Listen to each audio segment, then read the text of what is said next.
베드로가 환상을 보았습니다. 정말 의미 있는, 그리고 하나님께서 구원의 역사를 새롭게 쓰시는 참으로 복된 그런 환상을 봅니다. 얼마나 아름답습니까? 삼층천의 체험, 영적인 세계를 보는 것, 환상을 보는 거니까 이 세상 하나님을 대적하고 완악한 그런 현실 속에서 몸부림치고 있을 때 하나님께서 보여주시는 하늘의 환상을 본다라고 하는 것 참 귀한 일입니다. 10번이고 100번이고 반복해도 될, 3번만 반복할 필요가 있겠습니까? 좋은 환상이라면 끊임없이 되새김질할 수 있도록 그렇게 여러 번 반복되는 것이 아니라 딱 3번, 이런 일이 3번 있은 후에, 반복이라고도 하지 아니하고 3번 있었다 이렇게 기록을 하고 있습니다. 어떤 그 중에서 제일 마음에 드는 그런 부분만 딱 골라가지고 강조하듯이 여러 번, 것이 아니라 전체의 과정, 베드로가 주여 결코 저는 속되고 더러운 것은 먹지 않았습니다. 이런 부분, 자기의 신앙 고백적인 차원, 나중에 두고두고 교회가 베드로를 아주 숭배하고 교황으로 인정하고 하는 그런 도움이 될 수 있도록 베드로의 그 강직함, 이런 것들을 강조해서 그 부분만 클로즈업 시켜가지고 확대 해석하는 그런 것이 아니라 전체의 과정, 주님께서 베드로야 일어나 잡아먹어라 라고 하는 그 과정부터 하나님께서 깨끗하게 하신 것을 네가 속되다 하지 마라, 여기까지 전체의 과정을 3번 반복을 합니다. 이런 환상이 우리 믿음의 백성들에게도 평생에 여러 번은 아니지만 자주 있으시기를 주의 이름으로 축복합니다. 환상을 보는 것, 이건 신약 시대의 교회의 역사이고, 사도행전은 성령께서 써내려 가시는 하나님 나라의 귀한 우리의 간증이고 우리의 체험이기 때문에 그렇습니다. 영적인 체험 없이 나는 맑은 지성을 가지고 비몽사몽간이 아니라 황홀중회가 아니라 나는 똑부러지게 일할 거다, 그런 생각은 참 교만한 생각입니다. 우리 삶이라고 하는 것이 이런 이 지적인 측면, 그리고 정적인 측면, 의지적인 측면, 감정적인 측면도 하나님께서 주신 소중한 달란트거든요. 우리 하나님께서 이 3부분에 걸쳐서 우리에게 계시하시고 선물을 주시는 거니까 열려 있어야 된다는 겁니다. 장로교회니까 우리는 다른 교단은 그런 환상 좋아하는 이런 교단 아닌데 하면서 어떤 교단의 칼라로 하나님께서 우리에게 주시는 은혜를 제한해서는 안 된다라고 하는 것이죠. 그래서 이런 놀라운 환상, 베드로가 초막셋을 짓고, 여기에 초막셋을 짓고, 하나는 모세를 위하여, 하나는 엘리야를 위하여, 하나는 주님을 위하여 초막셋을 지어가지고 아예 여기서 상주하고 계시고, 베드로, 야고보, 요한 이 세 제자는 그 은혜 가운데 날마다 있고 싶지 않았겠습니까? 베드로의 고백이 딱 맞는 말이죠. 그런 것처럼 환상 중에 계속 3층천을, 첫째 하늘, 둘째 하늘, 셋째 하늘까지 경험하는 그런 입신의 경지에 이르는, 우리가 입신이라고 하는 말 한참 많이 썼습니다. 우리 교단에서, 우리 한국 교회에서도 입신이라고 하는 이 말을 자주 선호했죠. 사전적 의미는 신의 경지에 든다는 겁니다. 입신하는 거니까 신의 경지에 들어가는, 들립자를 써서 그런 경지에, 무아지경에 빠지는 그 황홀 가운데서 신탁 계시에 빠져들어서 쌓여서 신비한 경험을 하는 것, 아주 비밀스러운 하나님과 나만의 그런 어떤 공통점으로서 작용하는, 아니면 환상을 못 보니까 차라리 내가 그냥 금식을 진하게 해가지고 내가 현실 세계에 있는지 하늘 세계에 있는지 모르게끔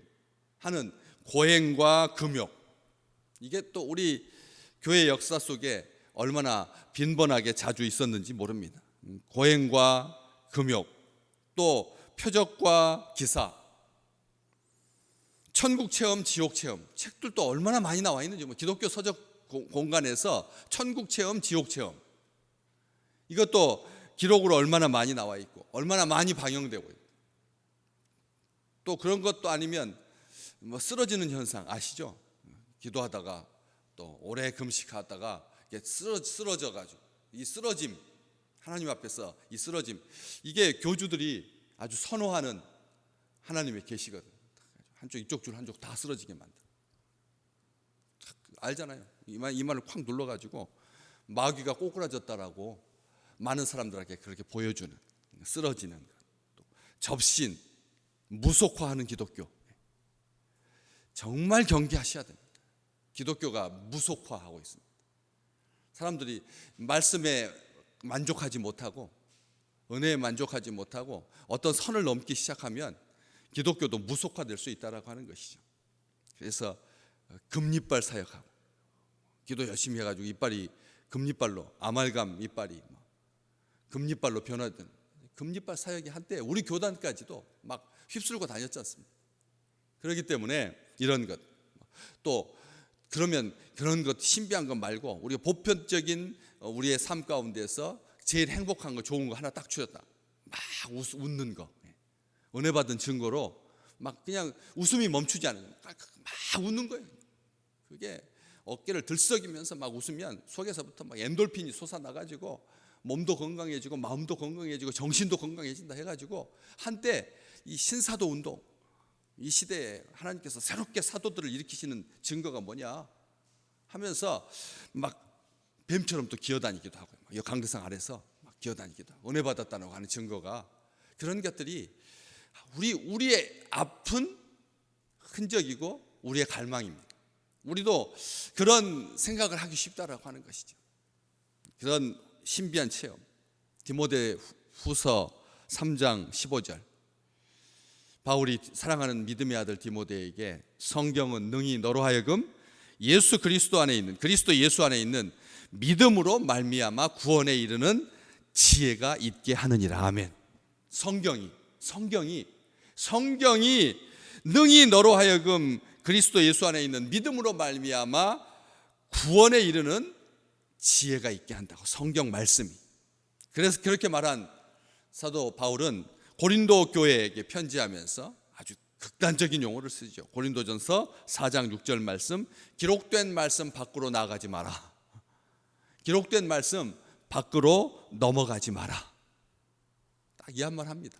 오늘 알아들을 때까지 몇 번이고 환상을 보여주지 않으십니다. 하나님께서 알아들을 때까지, 베드로가 깨달을 때까지, 그냥 깨달을 때까지 무한 반복하고 강요하고 억지로 그리고 강제로 하지 않는다는 거예요. 될 때까지 하지 않는다는 거예요.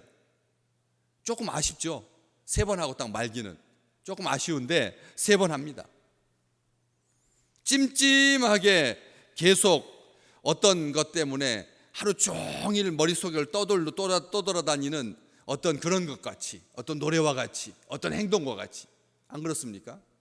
우리 신체도 이런 반복하는 것을 굉장히 중독스러워합니다. 중독됩니다. 중독스러워하고요. 아시잖아요. 이게 틱장애라고 하잖아요. 반복하는 것을. 그런 것처럼 평상시에 아무 의식하지도 않는데 신체의 어떤 결함이나 어떤 특징적인 요소들로 인하여서 사람들의 시선을 끄는 것을 의식했기 때문에 그런 것들을 감추려고 하는 행동들이 몸에서 나타나는 거예요. 몸에서 나타나는 거예요. 떨리는 것을 다른 사람들이 못 보게 자꾸 손을 가가지고 누른다든지, 또 뭐 신체 부위가 좀 특별하게 돌출된다거나 하는 것을 사람들이 못 보도록 자꾸 했는데 어느 순간 자꾸 그것을 만지고 있는, 이게 틱 장애거든요. 중독이기도 하고요. 이런 것들, 좋은 거라도 자꾸 그렇게 반복하게 되면 중독이 된다는 거예요. 미적미적거리고 개운치 못하게 하고 머뭇거리게 하고 아른거리게 하고 하는 것이 아니라 딱 어떻게 됩니까? 이런 일이 3번 있은 후 그 그릇이 곧바로 하늘로 올려져 가니라. 제일 환상의 중심이었던 그릇 환상이니까 그 그릇이 딱 종료되는 것. 흥미를 끌려고 끊어질 듯 이어지는 아시잖아요. 드라마가 12회 분으로 전체를 찍었었는데 시간이 갈수록 막 1회부터 시청률이 막 5%를 막 찍기 시작하니까 그 다음에 뭐 2%, 7% 올라가더니 9% 올라가더니 온 국민이 전체 국민 가운데 10%가 드라마에 빠져가지고 막 하니까 한 7회쯤부터 이거 12번으로 끝내서는 안 되겠다. 막 주문이 벌써 오기 시작하는 거예요. 막 시청자들이 이거 12번에 끝내서 안 된다는 거예요.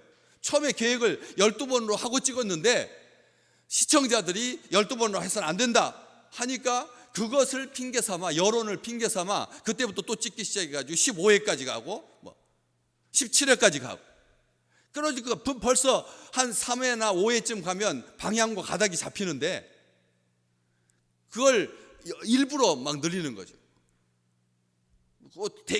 거의 다 해결됐는데 다시 조금 또 수정해가지고 하면서 끊임없이 감각을 자극하는, 흥미를 유발하는 그런 하나님 아니시라는 거죠.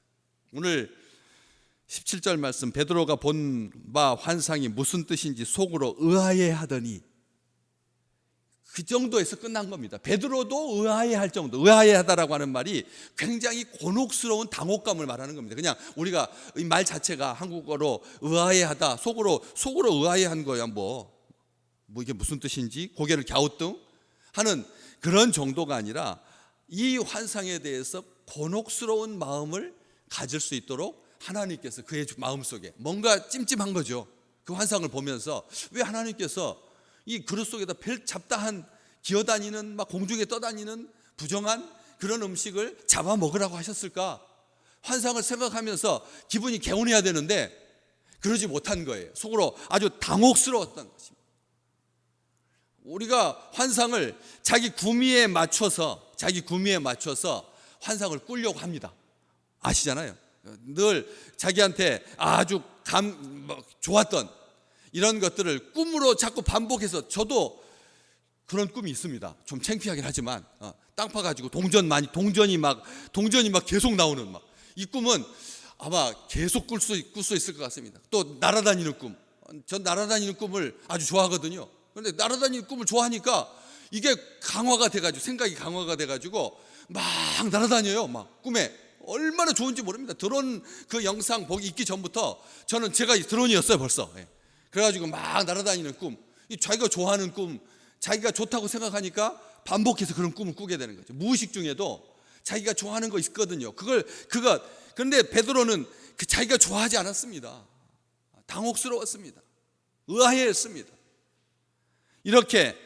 이런 상황 속에서 마침 성경 17절 그렇게 기록하고 있죠. 마침 고넬료가 보낸 사람들이 시몬의 집을 찾아서 문 밖에 서서, 무두쟁이 시몬의 집을 찾아서 문 밖에 서서 불러 묻되 베드로라 하는 시몬이 여기 유숙하느냐. 아주 하나님께서 사람을 만나게 해주신다는 거죠. 환상이 끝나고 나서 하나님께서 사람을 붙여주신다는 거예요. 사람만 붙여주십니까? 19절 말씀 잠깐 볼까요? 베드로가 그 환상에 대하여 생각할 때 누가? 성령께서 베드로에게 말씀하시되 두 사람이 너를 찾으니 일어나 내려가 의심하지 말고 함께 가라. 내가 그들을 보내었느니라. 아멘. 성령께서 말씀하신 환상이 끝난 다음에 사람도 만나게 해주시고 그리고 성령도 만나게 해주시고 오늘 새로운 날 되시기를 주의 이름으로 축복합니다. 우리 이제 기존에 있었던 어떤 신앙의 어떤 행태, 어떤 정형화된 틀이 아니라 하나님 앞에 열심히 기도하고 또 주일 예배 잘 드리고 하는 그런 우리의 신앙의 루틴한, 아주 좋아하잖아요 사람들. 요즘 하도 불규칙성이 많으니까 아주 루틴한 정형화된 이런 것에서 사람들이 아주 만족을 얻고 마음의 평안을 얻거든요. 또다시 이렇게 또 똑같은 일상이지만 하나님께서 태풍도 또 지나가게 하시고 가을 들녘에 허수아비가 있고 참새떼들이 날아다니고 그리고 추수할 것들이만 평상시보다 한 달 가까운 이른 추석을 세고 나니까 좀 그렇지 않습니까? 그럴 때 우리의 그 빈 공간을 채워주는 그런 정형화된 이런 것으로 만족하지 마십시오. 오늘 새 사람 보게 하시고, 새 사람 보게 하시고, 어떤 사람이든지 사람을 통해서 그 사람을 통해서 또 생각하지 못했던 평상시 우리가 그게 방법인 것 같고 그게 내 인생의 경륜인 것처럼 딱 이제 정리가 돼서 있던 그 상황에서 또 다른 또 세계가 있네. 사람이 이렇게도 생각할 수가 있네 하고 마음을 열은 우연에 기대어 살지 마십시오. 우연에 기대어서 살지 마시고 하나님께서 보내주신 사람, 하나님의 영.